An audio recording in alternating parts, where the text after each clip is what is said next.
একবার এক মানসিক রোগী সাইকিয়াট্রিস্টের কাছে গেলেন। চিকিৎসক তাকে বললেন, আপনার সমস্যা কি? তিনি বললেন, আমি প্রতি রাতে র্যাপিডলি একটি স্বপ্ন দেখছি। স্বপ্নটি হলো যে আমার 10,000 টাকা আছে, সেই টাকা দিয়ে আগ্রার তাজমহল কিনেছি, আর হেলিকপ্টারে করে তাজমহলের উপর দিয়ে প্রতি রাতে আমি ঘুরে ঘুরে সেই দৃশ্যগুলো দেখছি। কিন্তু যখন ভাবি যে 10,000 টাকায় আগ্রার তাজমহল কি কেনা যায়, আবার একটা হেলিকপ্টারও, তখন হঠাৎ আকাশ থেকে সেই হেলিকপ্টার থেকে আমি মাটির দিকে পড়ে যেতে থাকি। এইটা আমি কেন দেখছি? চিকিৎসক বললেন, আপনার জীবনে কি সাম্প্রতিক সময়ে কোনো পরিবর্তন এসেছে? তিনি বললেন, একটা বড় ধরনের পরিবর্তন আমার এসেছে। আমার হাজব্যান্ড আগের মতো আমাকে আর ভালোবাসে না। সম্ভবত তিনি আরেক নারীর সঙ্গে পরকীয়া প্রেমে আসক্ত হয়েছেন।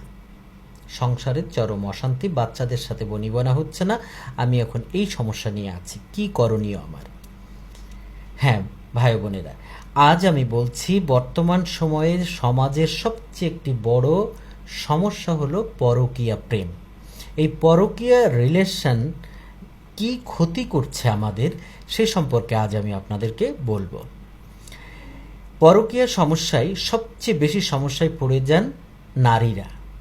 তিনি তার সর্বস্ব দিয়ে সংসার করতে থাকেন, যখন দেখেন যে তারই হাজব্যান্ড পরকীয়ার সম্পর্কে জড়িয়ে গেছে, সন্তানদের প্রতি অবহেলা, তার প্রতি অবহেলা, তখন সে ডিপ্রেশনে চলে যায় এবং তখন সংসার নামের যে শৃঙ্খল বা সুশৃঙ্খল একটি জগৎ, সেটি বিশৃঙ্খলা দেখা দেয়।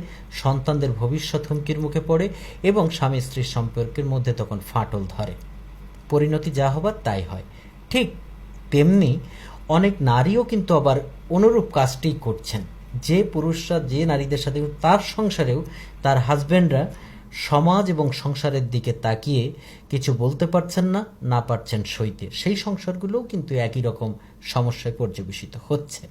আপনারা সবাই হাওয়ার মিঠাই দেখেছেন, সাদা কিংবা গোলাপি, দেখতে খুবই সুন্দর দেখা যায়। মুখের মধ্যে দিলে বড় একটা হাওয়ার মিঠাই কিছুক্ষণের জন্য খুব আনন্দ লাগে, মিলিয়ে যায়। ঠিক পরকীয়া সম্পর্ক বা চুরি করে প্রেম করা বা এই ধরনের রিলেশনগুলো কিন্তু হাওয়ার মিঠাইয়ের মতো। এটি ক্ষণিকের আনন্দ উচ্ছ্বাসে মেতে দীর্ঘস্থায়ী সুখটাকে বাধাগ্রস্ত করে। ঘুণে ধরলে যে বাঁশে ঘুণ ধরে, সেই বাঁশ কিন্তু আর কোনো কাজে আসে না। মানুষের জীবনে ফ্রাস্ট্রেশন, পরকীয়া, এইগুলো ঘুণে ধরা বাঁশের মতো তৈরি করে দেয়, যার কারণে পরবর্তী জীবনটা ধুকে ধুকে বাঁচতে হয়। সংসার এবং সমাজ সব কিছু থেকে নিজেকে আড়াল করে রাখতে হয়।